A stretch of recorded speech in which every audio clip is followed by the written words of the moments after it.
himself and Nora and playing James Joyce?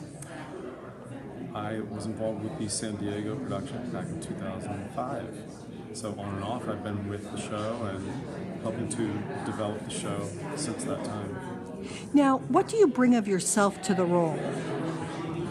Well, I hope I bring, a kind of depth and quality of character that spans a large kind of spectrum. And I think there's sweetness in James. I think there's also a real hardness that can become mean and borderline on the edge of dangerous.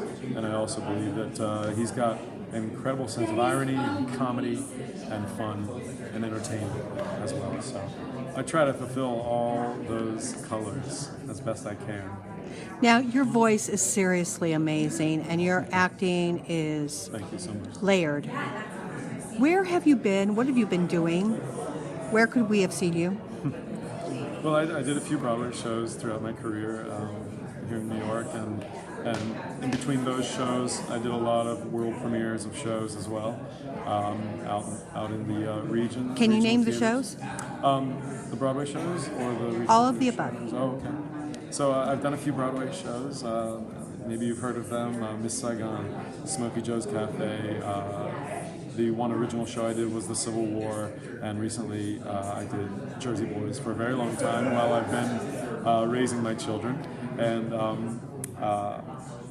then I've also spent a lot of time out of town doing a lot of world premieres of musicals, and a few of those are People Like Us by Todd Almond, who has had Iowa off-Broadway this year, and Camille Claudel, which is a Frank Wildhorn show up at good speed.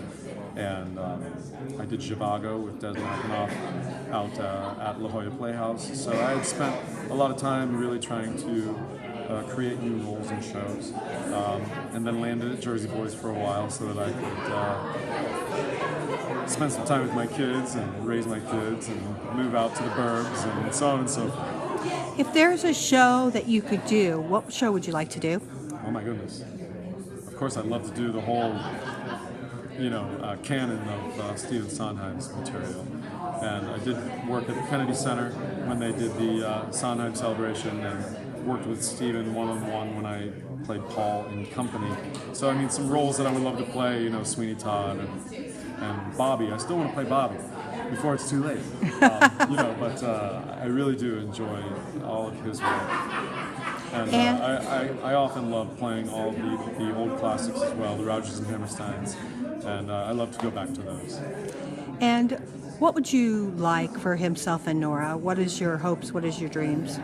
My hopes and dreams for himself and Nora is that the show really has a great success here at the Minetta Lane, and people just come to see it because they're interested in learning or seeing what this relationship might be between one of our famous writers, world famous writers, and his inspiration, his wife.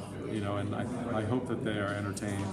I hope they learn a little bit, and I hope that we all have fun, and that himself and Nora becomes part of the landscape of a great musical theater history. I've been talked to by you men of black and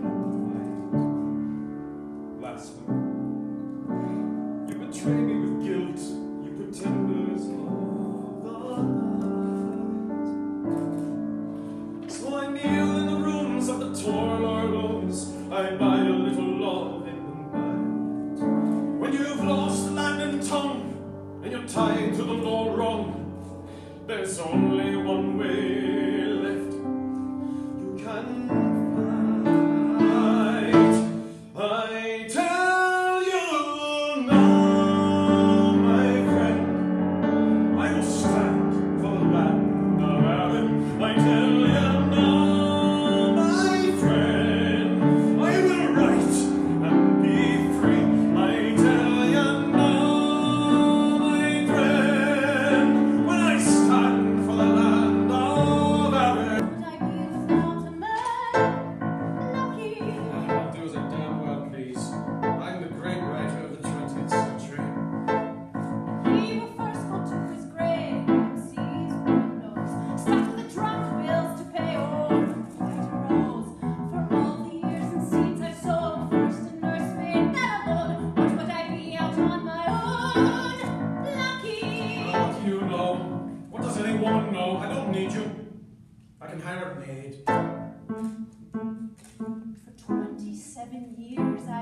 save you. Watch it now or nothing will save you. You don't want to say very much more. Hi, I'm Jonathan Brielle. I'm the author and composer of Himself and Nora.